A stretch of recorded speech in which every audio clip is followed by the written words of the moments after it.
کسی کے اوپر حادثہ ہو گیا، کسی کا ایکسیڈنٹ ہو گیا، تو اب ایسا کوئی وظیفہ ہو یا ایسا کوئی نسخہ ہو جس کے ذریعے سے اس وقت جو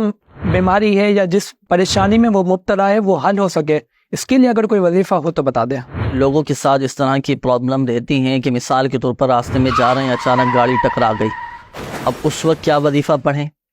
اچانک بائک چلاتے چلاتے جا رہے ایک دم گر جاتے ہیں، اس وقت کیا وظیفہ پڑھیں؟ اچانک خود چلتے چلتے جا رہے ہیں، ایک دم اچانک چکر کھا کے گر جاتے ہیں، بعض اوقات ناگہانی آفات آ جاتی ہیں، اچانک سے کوئی مصیبت پہنچ جاتی ہے، کیا وظیفہ پڑھنا چاہیے اس وقت؟ دیکھیں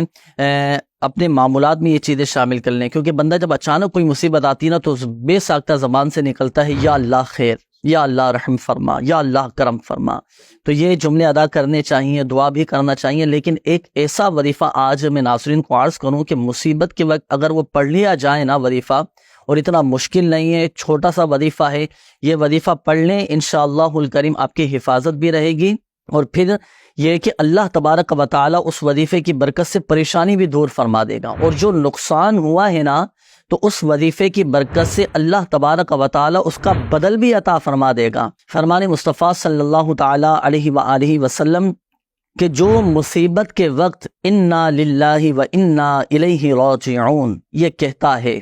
تو اللہ تبارک و تعالی اس کی پریشانی دور فرما دیتا ہے، اور اس کے کام کا انجام اچھا فرما دیتا ہے، اور اسے ایسا بدل عطا فرماتا ہے کہ جس پر وہ شخص راضی ہو جاتا ہے۔ اللہ اکبر۔ تو یہ وظیفہ آپ اپنے معمولات میں شامل کر لیں۔ اچھا ہمارے یہاں تو یہ مشہور ہے نا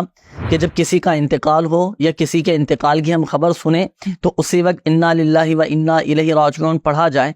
تو یاد رکھیے اس وقت بھی پڑھنا ہے، کیونکہ وہ بھی ایک غم کا وقت ہوتا ہے، ایک پریشانی کی خبر جب سننے کو ملتی ہے یا کسی کے انتقال کی خبر سننے کو ملتی ہے تو اس وقت بھی پڑھنا چاہیے، لیکن ساتھ ساتھ یہ وظیفہ ہر مصیبت کے وقت بھی پڑھا جا سکتا ہے۔ یہ پڑھیں، پریشانی دور ہوگی اور اللہ تبارک و تعالی اس مصیبت کا، اس نقصان کا بدل بھی عطا فرما دے۔